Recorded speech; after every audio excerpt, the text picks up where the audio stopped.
Hello friends, welcome to my channel Shirisha home lifestyle. ఈరోజు మన ఛానల్లో నేను ఎంతో టేస్టీగా ఉండే బోడకాకరకాయ ఫ్రై రెసిపీని చూపించబోతున్నాను. ఇది చాలా టేస్టీగా ఉంటుంది అండ్ హెల్దీ కూడా. ఇది ఒకవేళ మార్కెట్లో దొరికితే తప్పకుండా తెచ్చుకొని ఇలా చేసుకోండి. చాలా టేస్టీగా ఉంటుంది. అన్నం, రోటీ, చపాతీలోకి చాలా బాగుంటుంది. మరి లేట్ చేయకుండా ప్రాసెస్ చూసేయండి. ముందుగా ఈ బోడకాకరకాయలని చక్కగా వాష్ చేసుకొని ఇలా పీసెస్గా కట్ చేసుకొని రెడీగా పెట్టుకోవాలి. దాంట్లో ఉన్న గింజలు తీసేయని అవసరం లేదండి, అది కూడా బాగానే ఉంటుంది. ఇలా కట్ చేసుకొని పీసెస్ అన్నిటినీ రెడీగా పెట్టుకోవాలి. ఇప్పుడు ప్రాసెస్లోకి వెళ్తే ముందుగా స్టవ్ ఆన్ చేసి ఒక ప్యాన్ పెట్టుకొని ప్యాన్ హీట్ అయిన తర్వాత దాంట్లో 3 to 4 టేబుల్ స్పూన్ దాకా ఆయిల్ వేసుకోవాలి. ఆయిల్ కూడా హీట్ అయిన తర్వాత ఒక 2 పెద్ద సైజ్ ఆనియన్స్ని కట్ చేసుకొని పెట్టుకోవాలి. ఇప్పుడు ఈ ఆయిల్ హీట్ అయిన తర్వాత దాంట్లో 1 టీ స్పూన్ జీలకర్ర వేసి అలాగే కట్ చేసి పెట్టుకున్న ఆనియన్ కూడా వేసి ఫ్రై చేసుకోవాలి. ఈ రెసిపీలో ఆనియన్స్ ఎక్కువగానే ఉండాలి. ఆనియన్స్ తోటి ఈ రెసిపీ చాలా టేస్టీగా ఉంటుంది. ఆనియన్స్ అన్నీ చక్కగా ఫ్రై చేసుకోవాలి. గోల్డెన్ బ్రౌన్ కలర్ వచ్చేంత వరకు ఫ్రై చేసుకోవాలి. ఫ్రై అయిన తర్వాత దీంట్లో 1 టీ స్పూన్ పసుపు వేసుకొని అలాగే 1 టీ స్పూన్ అల్లం వెల్లుల్లి పేస్ట్ కూడా వేసుకొని ఫ్రై చేసుకోవాలి.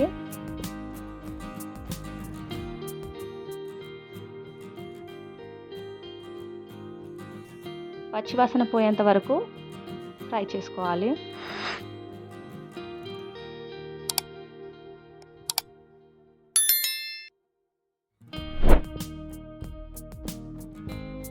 ఇప్పుడు దీంట్లో కట్ చేసి పెట్టుకున్న బోడకాకరకాయ పీసెస్ని యాడ్ చేసుకోవాలి. వీటిని కూడా చక్కగా కలుపుకొని కాసేపు కుక్ చేసుకోవాలి.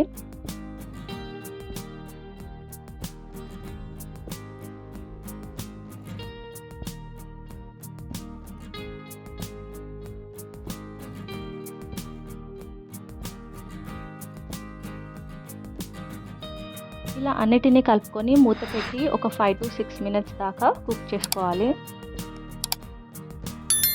కాసేపటి తర్వాత మూత తీసి దీన్ని మళ్ళీ ఒకసారి కలుపుకోవాలి.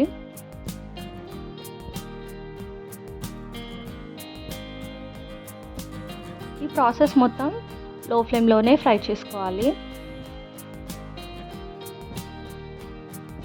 ఫ్రై చేసుకున్న తర్వాత మూత పెట్టి మళ్ళీ ఒక 5 minutes కుక్ చేసుకోవాలి. మళ్ళీ ఒకసారి కలుపుకొని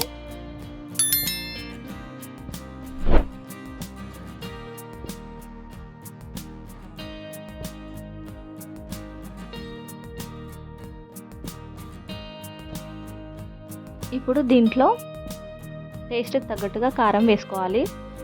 1 టీ స్పూన్ కారం వేసుకొని అలాగే 1 టీ స్పూన్ సాల్ట్ కూడా యాడ్ చేసుకొని ఇప్పుడు రెండింటిని మొత్తం కలుపుకోవాలి.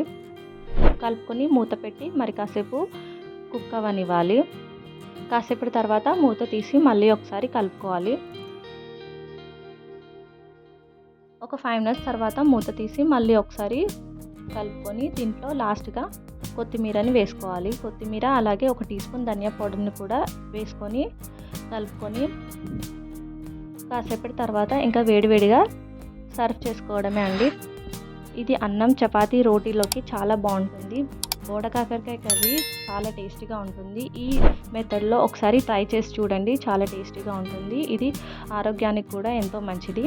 ఒకవేళ మార్కెట్లో కనిపిస్తే తప్పకుండా తెచ్చుకొని ట్రై చేయండి.